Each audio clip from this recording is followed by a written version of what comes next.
क्या आपने कभी महसूस किया है कि आप लगातार भाग रहे हैं, लेकिन कहीं पहुंच नहीं रहे? सुबह नोटिफिकेशंस, दिन भर डेडलाइंस और रात में एंजाइटी।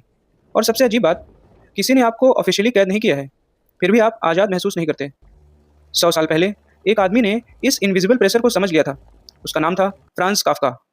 काफ्का कोई रेवोल्यूशनरी नहीं था, ना ही कोई नेता था, और ना ही कोई फिलोसोफर।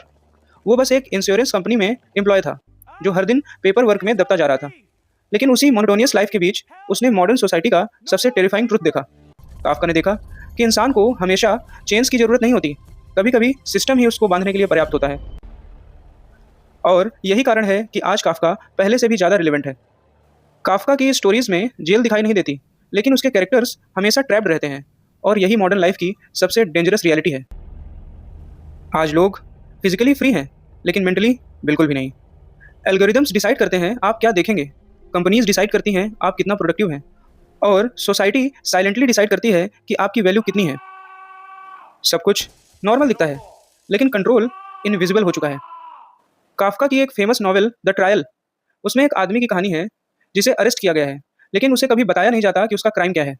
आप सोचिए, क्या मॉडर्न लाइफ में सब कुछ ऐसा ही नहीं है?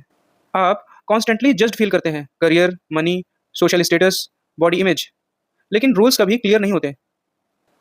और धीरे धीरे इंसान पनिशमेंट फील करने लगता है बिना क्राइम जाने। काफ्का की दूसरी फेमस स्टोरी द मेटामॉर्फोसिस, एक आदमी की कहानी है जो सुबह उठता है और खुद को एक कीड़े जैसा पाता है। लेकिन शायद काफ्का असली कीड़े की बात नहीं कर रहे थे। वो उस फीलिंग की बात कर रहे थे जब सोसाइटी आपको सिर्फ यूटिलिटी की तरह देखती है, जब आपकी आइडेंटिटी धीरे धीरे प्रोडक्टिविटी में डिसॉल्व होने लगती है। आज बर्नआउट सिर्फ स्ट्रेस नहीं है, कई लोगों के लिए ये आइडेंटिटी कोलैप्स बन चुका है। आज की जनरेशन शायद हिस्ट्री की सबसे कनेक्टेड जनरेशन है, फिर भी सबसे अकेला महसूस करती है। पहले लोग सर्वाइवल के लिए स्ट्रगल करते थे, लेकिन आज स्ट्रगल को ही लाइफ समझ चुके हैं।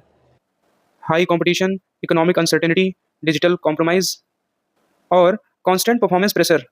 आज अगर काफ्का होते तो बस चुपचाप कहते, मैंने तो पहले ही कहा था। काफ्का का सबसे खतरनाक आइडिया ये नहीं था कि सिस्टम पावरफुल है। उनका ये मानना था कि जो सिस्टम लोगों को खा जाएगा, लोग उसी सिस्टम के लिए जी रहे हैं। और शायद मॉडर्न एंजाइटी का सबसे बड़ा कारण यही है कि कॉन्स्टेंटली एग्जॉस्टेड लोग, उन्हें लगता है कि यही नॉर्मल है। काफ्का ने कोई सोल्यूशन नहीं दिया, उन्होंने सिर्फ मिरर दिखाया कि मॉडर्न सोसाइटी का फ्यूचर इस तरह से होगा। इसीलिए काफ्का आज भी रिलेवेंट है, क्योंकि उनकी स्टोरीज फिक्शन नहीं लगती। ऐसा लगता है कि वो हमारी डेली लाइफ की स्टोरी है। आपका इस बारे में क्या सोचना है, कमेंट में ज़रूर बताइए।